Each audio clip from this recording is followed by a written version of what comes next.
Mr. Zuckerberg, what the hell were you thinking? All right, Senator.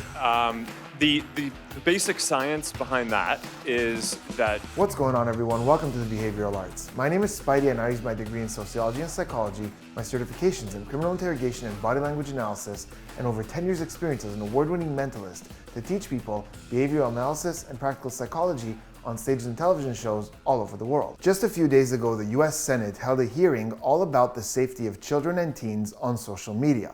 Present at the hearing were representatives for each of the 5 biggest social media companies active in the United States. More specifically, the 5 individuals who were questioned were Jason Citron, CEO of Discord, Evan Spiegel, CEO of Snap or Snapchat, Shou Chu, CEO of TikTok, Linda Yaccarino of X, formerly known as Twitter, and finally Mark Zuckerberg, who is the CEO of Meta, who owns both Facebook and Instagram. I think it would be an understatement to say that things got fiery at the hearing. Emotions were running high, patience was running low, and the body language was radiating. Part of the reason it got really emotional is because present in the room were the parents and families of children and teens who had fallen victim to crimes on social media, some of whom have suffered emotionally and physically, and some of whom are regrettably no longer with us. Now, for this analysis video, I had a lot of decisions to make.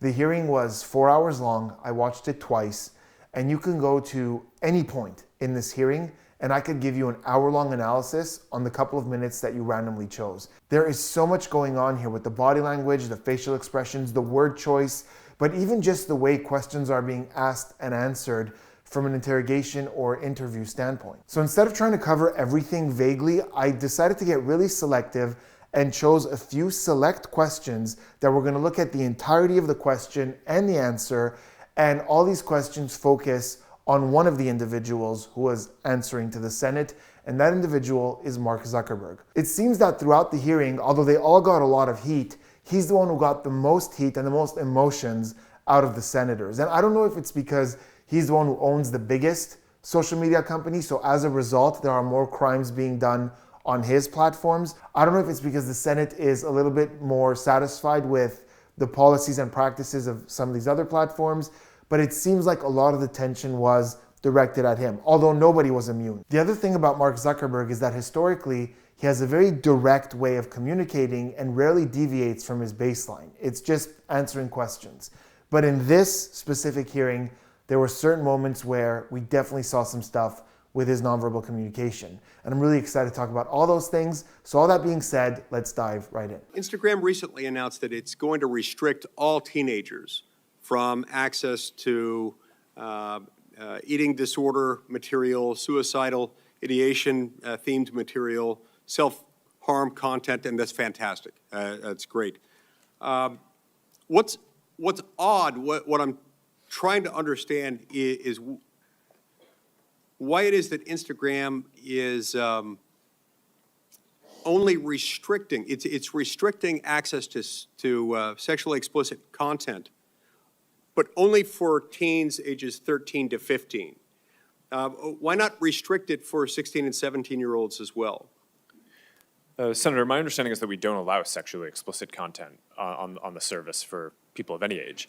How is that going? You know,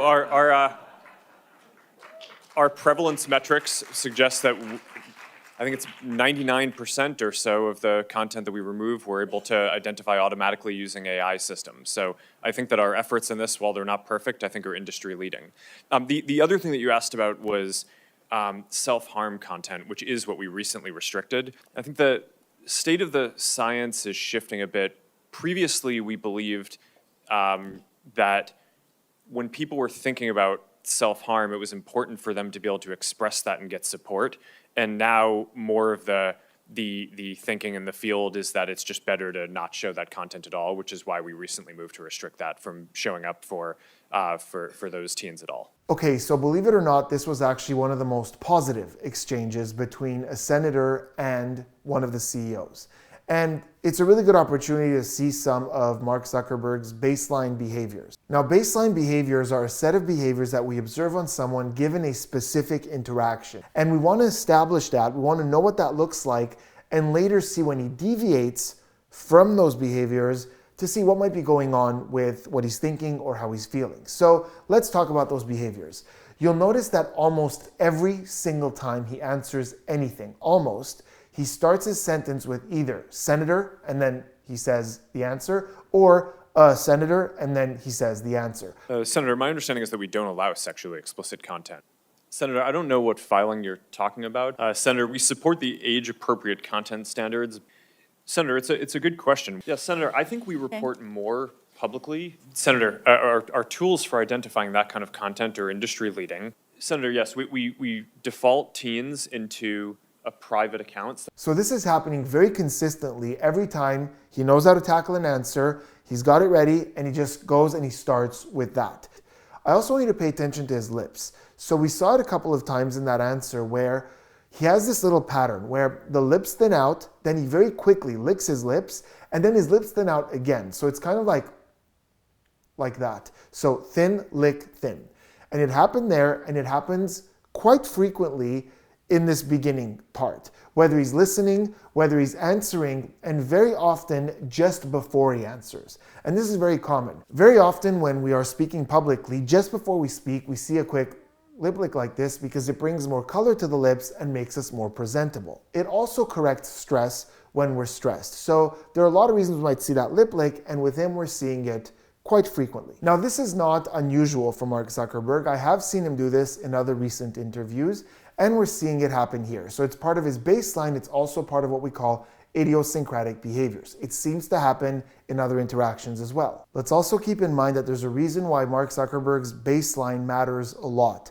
And that reason is that he's been diagnosed with a mild form of autism, which used to be referred to as Asperger's syndrome, but no longer is. So we really have to establish a good baseline because there are certain things that he does that are very particular to him. So this could potentially explain why he often gives very direct, fact-based answers, why he doesn't get involved in the emotion of the details. He sticks to the facts. This is true, that's not true. I don't think that adds up. I don't think this means that. He sticks to the facts a lot, and we're going to want to pay attention a lot to that lip activity because in the research on behavior, we talk a lot about adapters or pacifiers, which are these self-soothing gestures.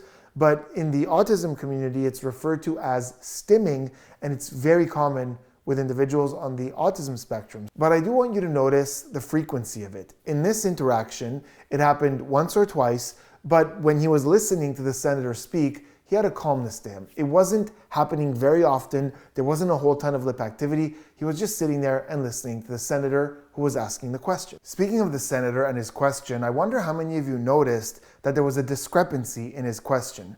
More specifically, there was a discrepancy between the setup and the question he asked.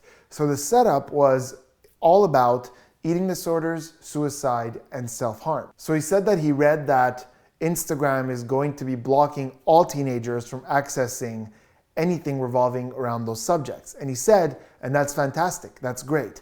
And then he went on to ask a question about sexually explicit content. And he said, I wonder why that's only for teenagers between 13 and 15 and why not 16 and 17. In this video, we're going to talk a lot about techniques that interviewers and interrogators use to get people to open up and cooperate, have a positive interaction and communication. And in this case, he used something that's quite effective. He started by praising something, by saying, you know, I read this, that's great. That you guys are doing that, I think it's great. But help me out with this other thing. And we see the effect that this has on Mark Zuckerberg's nonverbal communication because we see him just sitting there listening to the senator, and we do see that compression with the lip lick just before he answers. But if we compare this to some questions that are going to be asked a little bit later that we're going to look at that don't have that little bit of a positive in, there's a massive difference. And look at the answer Mark Zuckerberg gives. Usually he's ready with an answer, he's got the facts, he's got the statistics. In this case, he says a couple of things that are low confidence words. He starts by saying, my understanding is that we don't allow any sexually explicit content for anyone of any age. Why is the CEO saying my understanding? Like, isn't that something you should know, the policy of the tolerance of the company? So it's weird that he would say my understanding. And then he went on to say, I think it's 99% or so of the content we removed, blah, blah. So I'm not entirely certain why that's happening. I wonder if it's because he's a little less hands-on with the Instagram side of things, but these are things that I would expect him to know with a little bit more certainty. Finally, at the end, he said something that I thought was a little odd, but not as a behavioral analyst. As someone who has a degree in sociology and who used to work in therapy, specializing in emotional management, he said that they used to believe that, it's good to talk about self-harm, but now it seems like there's some stuff coming out where it's not a good idea, so yeah, we've decided to go ahead and block that. The reason this was interesting for me is because in 2001, that's over 20 years ago, there was a publication that was put together by several government agencies and health organizations. And this included the CDC, 2 different organizations that dealt with suicide, and several that dealt with mental health. And it was a list of guidelines specifically for media and their recommendations of how to report or talk about self-harm and suicide. And a lot of what they talked about was about the prevalence, like how obvious it is on the publication, and how much details are given about certain aspects of the story. And these were based on a lot of research on the subject and something that's called suicide contagion. And this is something that's very well documented. I'll leave a bunch of links in the descriptions if you guys want to look more into this. But there had already been a ton of studies that showed that when you report about suicide on a major publication, the rate of suicide in that area amongst people of a similar demographic will increase. The reason for this is quite simple. There is a ton of research on a psychological principle known as social proof, which is similar to peer pressure or groupthink. They all mean more or less the same thing. That because we are social beings, we take our behavioral cues from other people. And this is why a lot of marketing campaigns will tell you that this is a bestseller, or McDonald's will tell you that billions and billions have been served in hopes that you will go buy one burger. To add to that, we know that teenagers are more susceptible to social proof, peer pressure, and groupthink. And we've known for decades that suicide contagion is a thing. I mean, 20 years ago, all these American organizations were writing about it to the point where a university student in Canada was studying it. So I find it hard to believe that the guy who owns the most successful social media platform wasn't aware of these publications, these guidelines, and this history. So although I don't have reason to believe that he's being flat out deceptive about this, I do believe that he's being selective about the things that he pays attention to over the last couple of years. And I think that that is the exact element that's causing a lot of the problems that people have in this hearing. And we're going to move forward now and look at some of the more heated questions and when things got really rough. But before we do me a huge favor, hit that subscribe button, turn those notifications on for more behavioral analysis and practical psychology content. But what was particularly concerning about the Wall Street Journal expose was the degree to which Instagram's own algorithm was promoting the discoverability of victims for pedophiles seeking child abuse material. In other words, this material wasn't just living on the dark corners of Instagram. Instagram was helping pedophiles find it by promoting graphic hashtags. Instagram also displayed the following warning screen to individuals who were searching for child abuse material. These results may contain images of child abuse. And then you gave users 2 choices. Get resources or see results anyway. Mr. Zuckerberg, what the hell were you thinking? All right, Senator. The basic science behind that is that when people are searching for something that is problematic, it's often helpful to, rather than just blocking it, to help direct them towards something that that could be helpful for getting them to get help. In what, I understand get resources. In what sane universe is there a link for see results anyway? Well, because we might be wrong. We try to trigger this warning, or we tried to, when we think that there's any chance that the results Okay, you might be harmful. wrong. Let me ask you, how many times was this warning screen displayed? I don't know, but the You don't know. Why don't you know? I don't know the answer to that off the top of my head. But Well, you know what, Mr. Zuckerberg? It's interesting you say you don't know it off the top of your head, because I asked it in June of 2023 in an oversight letter, and your company refused to answer. And what follow-up did Instagram do when you have a potential pedophile clicking on, "I'd like to see child porn"? What did you do next when that happened? Senator, I think that an important piece of context here is that any context that we think is child sexual Mr. Zuckerberg, abuse, that's called a question. What did you do next when someone clicked, "You may be getting child sex images," and they click, "See results anyway"? What was your next step? Okay, a lot of emotions flying around there. I don't think you need me as a behavioral analyst to tell you that the senator here is very angry in the way that he keeps interrupting him, with that tone, with the spinning of the words. But let's look at Mark Zuckerberg, because we are seeing some rare things here where that baseline is being broken at quite a few places.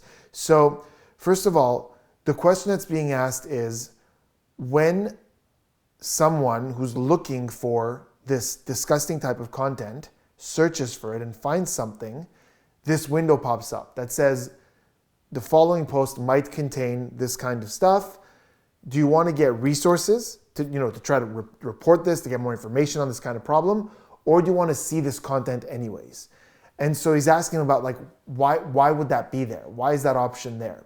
So notice what happens. First of all, instead of that usual senator like immediately ready with an answer, we get a pause. Then he says, "All right, Senator." And it's that "all right" isn't a quick like that Senator. It's a "all right, Senator." Like, he needs that second. He needs a moment on this one. Then he says the basic science behind that is, and so on and so on. And this is a little bit of what I call fluff. It's these unnecessary words or sentences that just give us a little bit extra time to formulate our thoughts. Because he could simply go, "Well, Senator, the reason that's there is blah, blah, blah." But to say the basic science behind that is, it's fluffy. He needs a second here. It's also his default setting, right? The thing he knows is the statistics and the science and the reasons and the facts. This is not two people having a conversation on the same plane. This is two people monologuing at the same time. Zuckerberg could spend an hour talking about the math and the statistics and the science of this, but the senator just wants a logical, emotional, human answer as to why would this thing exist. It doesn't make any sense for this thing to exist. And then what does he say? The science of it, he explains the first part, the first option, which is the whole get more resources. But I think he knows, and everyone in that room knows, that the problem with that prompt is not the first part, is not the get resources part. It's the see this content anyways part. Now notice what happens when the senator expresses that his problem is with that second part of that prompt. That lip activity on Mark Zuckerberg multiplies. It's no longer that quick compression, lick compression that we see before an answer or between sentences. It's almost nonstop. We're seeing compressions, we're seeing these licks, a lot of tension there, and this is going to keep happening throughout the rest of this conversation. Before we go on with the rest of this exchange, I want to talk about the method that the senator is using here in his questioning, which is very emotionally loaded. And we could see that he's very passionate about this topic. So in interrogation training, in interview training, it is hardwired into us to never get emotional. I mean, so many interrogators sit in rooms with murderers and criminals of the worst kind and just talk to them casually. We know, we've seen the results of getting emotional. No good could come of it. First of all, the person you're questioning tends to shut down. When you are over emotional, when you're overly critical, they tend to shut down and they will not cooperate. Second, and even more importantly, when you yourself as an interviewer, as an interrogator, are in that emotional space, you miss obvious opportunities to kind of dig somewhere where the person is kind of falling apart, and you miss that because you're all emotional and completely surrounded by how you're feeling. And there's a great example of that right here. Mark Zuckerberg was on a path that, in an open conversation, I would have dug in. I would have really gone in on that. But because the senator is more focused on cutting him off and pushing his point, he missed it. Let's talk about what it was. So first and foremost, we are seeing in his body language that we have a lot more of this lip activity, but we're also seeing something else. When Mark Zuckerberg is trying to make a point, and we see this elsewhere, and we're going to see it in a clip that's coming up, when he gets interrupted, he still continues with his sentence. He still tries to push it home.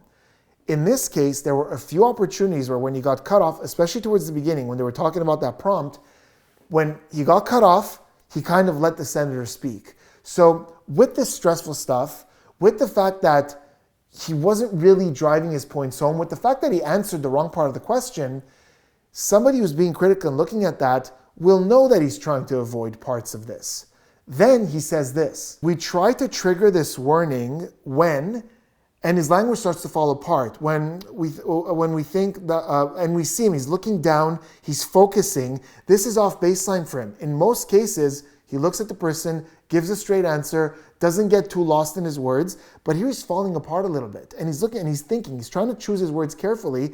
And he says, when we think that the results might be, and he gets cut off. We try to trigger this warning, or we tried to, when we think that there's any chance that the results Okay, you might be harmful. wrong. Let me ask you, how many times was the... If I saw that, if I saw the nervousness, he's falling apart a little, I would sit there in silence and see where he's going with that statement. He doesn't even let him finish it. He says, when it seems like the results might be harmful. Okay, but then what? Because if you take a second and think critically as to why he's nervous about this, it might be. I'm not saying for sure that is, but it might be because this prompt should not exist.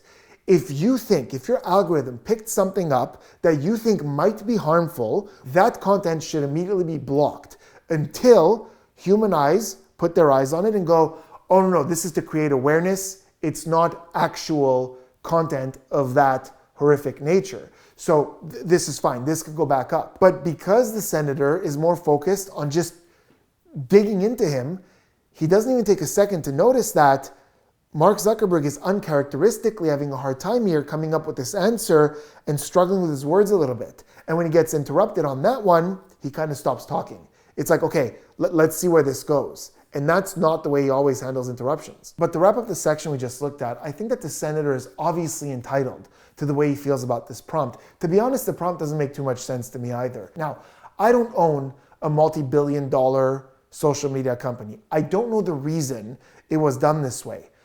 But if the senator let him speak, one of two things was going to happen. Either he was going to provide an explanation that would make sense of this, or he was going to fumble and it was going to be much more obvious than it was that this prompt is very wrong. And that's all I'm saying. When you enter these conversations with a competitive mindset as opposed to a collaborative mindset, you don't really get anywhere because everyone's just pointing fingers. The parents are here, they're angry, they're blaming both the Senate and the CEOs.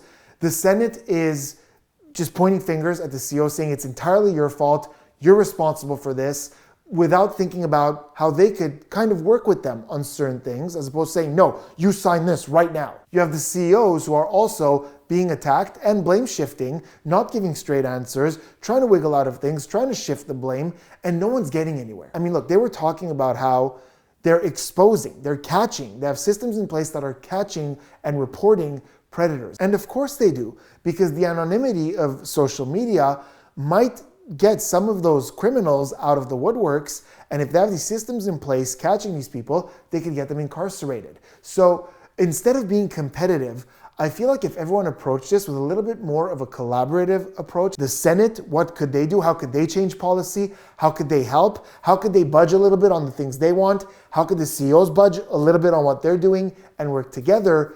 They could do a lot of good. But instead, they're just butting heads, and it's just this big mess. Here's some information from a whistleblower who came before the Senate, testified under oath in public. He worked for you. It's a senior executive. Here's what he showed he found when he studied your products.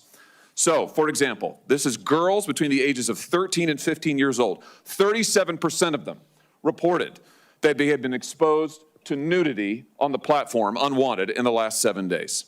24% said that they had experienced unwanted sexual advances they'd been propositioned in the last 7 days. 17% said they had encountered self-harm content pushed at them in the last 7 days. Now, I know you're familiar with these stats because he sent you an email where he lined it all out. I mean, we've got a copy of it right here. My question is, who did you fire for this? Who got fired because of that?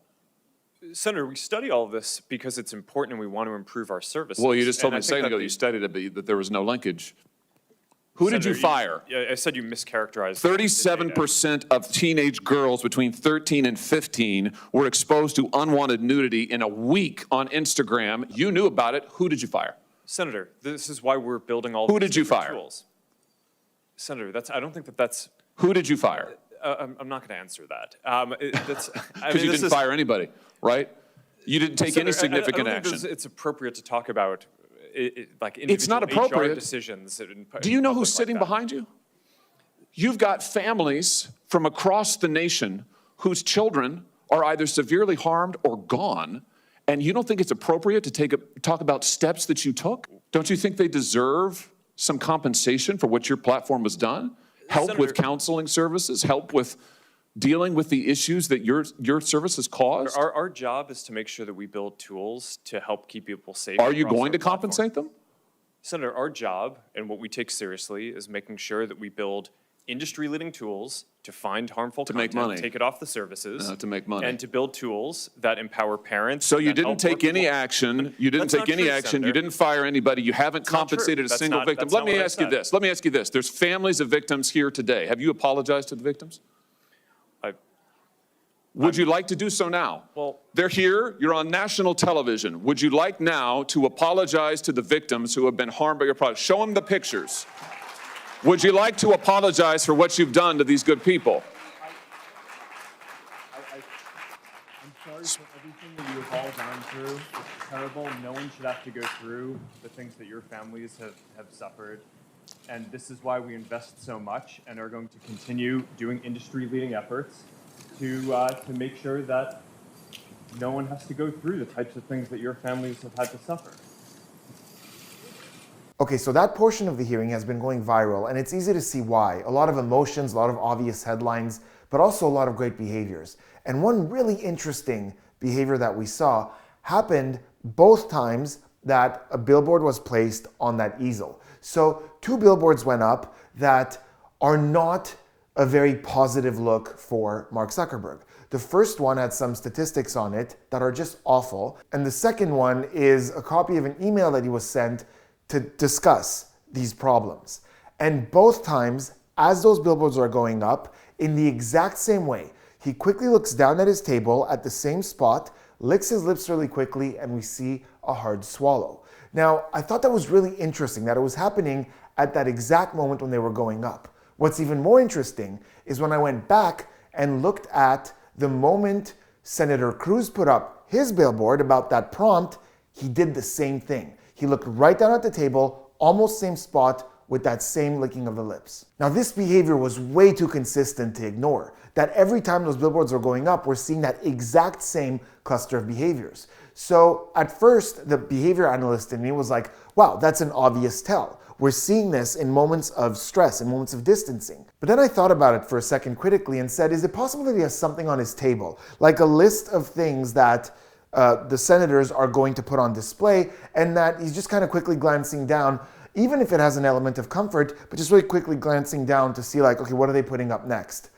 I wasn't so convinced because it's not like he was looking at his paper like, oh yeah, okay, I see what it is. It was a very quick dart, but it was so consistent that I was like, that's a little bit too coincidental for me. However, in that same clip, just a little bit later, as he's about to get up to face the audience behind him, we see that exact same gesture. He quickly looks down at that exact same spot and licks his lips the same way. And this wasn't a planned moment. There's no way he could have anything on the desk that would have said that, okay, this moment's happening. It was completely unplanned. So that moment convinced me that this is simply a really reliable tell for him of a set of behaviors that he displays when he needs a moment to distance from something or he's feeling uncomfortable. And it could almost be like a quick reset, or it could be like a distancing behavior, because think about it, when we don't want to face something or something makes us uncomfortable, we do tend to either close our eyes or look away from it because we don't want to deal with it right now. So it could be just a quick moment of that, and the licking of the lips is quite consistent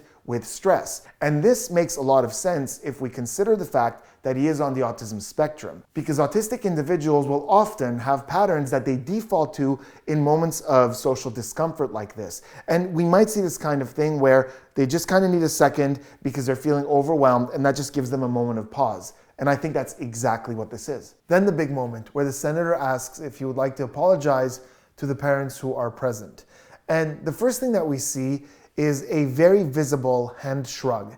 And we haven't seen too much shrugging from him up until this point in the hearing, but we even see him mouthing sure as we see the hand do this. So I talk a lot about shrugs on the channel, and I use them a lot in real world analysis and readings. And there's some great research from Université Paris-Nanterre by Camille Desbras on shrugging. And shrugs could be seen on several parts of the body. Could be the hands, could be the shoulders, could be the mouth shrug, could even be the eyebrows, could even be a head tilt, or any combination of all these things. And in this moment, we see a hand shrug as he says sure, as he's asked if he would like to apologize. So shrugging denotes a lack of something. It could be, I don't know, I don't want to do that, I don't have anything to add, I don't care, I don't something. In this case, there's a passiveness to the gesture as he's saying sure. And to me, this translates as a, I don't see why not, yeah, sure, sure. I mean, sure literally means I don't see why not. So I could see it meaning that, like, yeah, sure, I don't have a problem with that. The bottom line is, regardless of why it's happening, it seems to be more compliant than decisive. It's not, you know what, I would absolutely love to talk to them right now, or yes, I believe I should. It's sure, yeah, I guess. And he gets up and he addresses them. And I went back and forth about this quite a bit. At first I was like, okay, well, it's nice that he got up to address them. But then I was like, yeah, but the senator basically told him to do it. Like, what was he going to say? Be like, no, I have nothing to say to them? That's not a great look. So there was some back and forth. It's kind of like when a parent says to a kid, now you go apologize to your sister.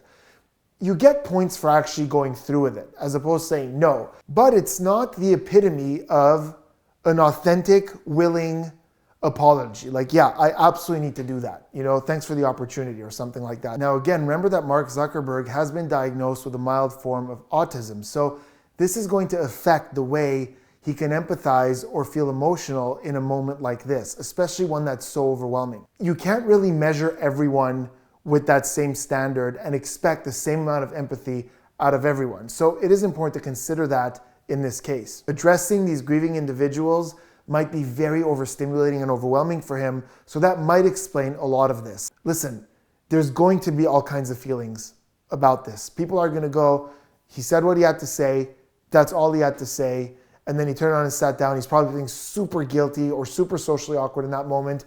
Others are going to say it felt a little impersonal or almost like he was forced to do it. But at the end of the day, it doesn't matter what I think. It doesn't even matter what any of the senators think. The only people that matter is those families back there and what they think. If they feel like it was nice of him to take a moment to stand up and address them, and even just hearing those words brings them any kind of comfort, then that's great. And that's what's the most important. My standards of the thousands of apologies I've seen, and the fact that, yes, I've seen more empathetic people deliver much more heartfelt apologies, doesn't necessarily take away from the fact that to them, this may have been important. So obviously I have a lot of opinions about the way these questions were asked as well. Very similar to earlier from the standpoint of interview or interrogation techniques. And we've been talking about that so far, but I'm going to show you right now 2 examples of questions that are formulated very differently. And I want you to think about, if you were the one being questioned, if you were at the table with those CEOs, which of these 2 would you respond to more? Which of these 2 would make you want to cooperate a little bit more and come up with solutions and work with the Senate based on the way they're being asked? We can't look past good that is occurring. My mom, who lives in Nashville, Tennessee, and I talked yesterday, and we talked about a Facebook post that she made a couple of days ago. We don't let her talk to anybody else. That connects my 92-year-old mother with her grandchildren and great-grandchildren. That lets a kid who may feel awkward in school to get into a group of people and relate to people. Let's not throw out the good because we haven't all together focused on rooting out the bad. But at the end of the day, I find it hard to believe that any of you people started this business, some of you in your college dorm rooms, for the purposes of creating the evil that is being perpetrated on your platforms. But I hope that every single waking hour, you're doing everything you can to reduce it. You're not going to be able to eliminate it. So I hope that we can get to a point to where we are moving these bills. If you got a problem with them, state your problem, let's fix it. No is not an answer. And know that I want the United States to be the beacon for innovation, to be the beacon for safety, and to prevent people from using other options that have existed since the internet has existed to exploit people. So would you please explain to me and to all these parents why explicit predatory content does not violate your platform's terms of service or your community standards? Sure, Senator. Let me try to address all of the things that you just said. It does violate our standards. We work very hard to take it down. Didn't take it down. We've reported, I think it's more than 26 million examples of this kind of content. Didn't take it down until a congressional staffer brought it up. It may be that in this case, we made a mistake and missed something. I think you make a lot of mistakes, so let's move on. We have leading teams that I want to identify more talk than... with you about your Instagram Creators Program. How can you ensure that Instagram creators, your product, your program, does not facilitate illegal activities when you fail to remove content pertaining to the sale of minors? And it is happening once every 2 minutes in this country.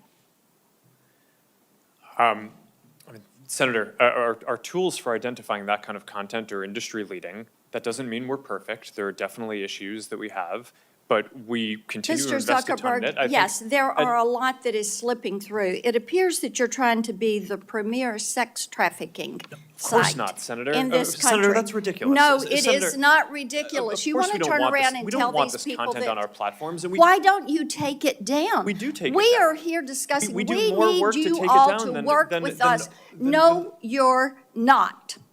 You are not. Okay, so in all seriousness, is there anyone watching this video right now who would prefer to answer to someone who's talking to them the way that second senator was talking than the first one? Because there's a vast difference to those two things. You know what, let's actually start with the second one, because it's easier, I think, intuitively even to understand why in interview or interrogation, if we're trying to move towards something together, why this isn't necessarily the best approach. So right off the top, she has a very accusatory tone. She's already on the attack. The moment he takes even a bit of accountability and goes, you know, we may have made some mistakes, she goes, I think you made a lot of mistakes, as opposed to saying, okay, so what do you think they are and how do you think we can fix them? She shuts it down by going, I think you made a lot of mistakes. So now what do you think is going to happen to them? He's going to go, okay, well, I'm done admitting stuff to this woman. So shuts that down. Then flat out says, it appears that you're trying to be the premier sex trafficking site, which, listen, she has the right to be upset. She has the right to see a problem. But when you're going to bring someone and accuse them flat out, I mean, look at his reaction. He goes, that's ridiculous. And we see the furrowed eyebrows, which happens with confusion, anger, suspicion, nothing positive. So she's on the offense. She speaks her piece. Yes, she's going to get people riled up and go, good for you. You put him in his place. But in terms of progress, that ain't it. Now let's look at the first senator, which was a very, very different approach. So I have a video on this channel where I break down with evidence, with actual footage, the method that I teach to use in interrogations and in interviews to get someone to open up and cooperate. There are scientifically proven things that you could do that create a more open conversation of honesty. And you can use this in parenting, relationships, at the office. So I hope you guys check that out. I'll leave a link in the description to that video. But one of the things we talk about in that video is an optimistic outlook. As opposed to looking at a behavior and assuming the worst, try to assume the best. See what the good intention behind it was, start there, and work with the person to figure out the parts of it that ended up being negative. So this senator actually starts with optimistic outlook, literally talking about the positive things that these platforms offer. And this is after hours of a lot of negativity. So it was like, my God, finally a moment of just sort of, let's just talk. So he starts by saying how his mom uses these platforms to talk with her grandkids and her great-grandkids. How an awkward kid might use this to find people who have similar interests.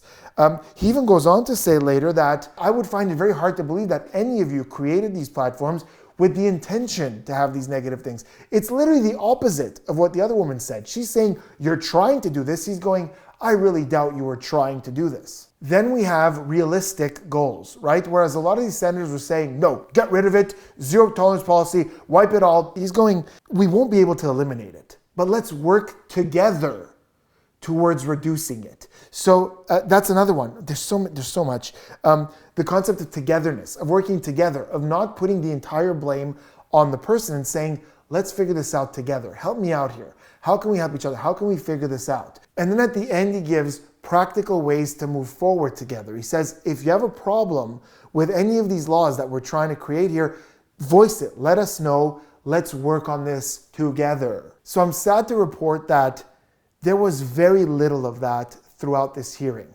I understand. People are pissed. They want answers.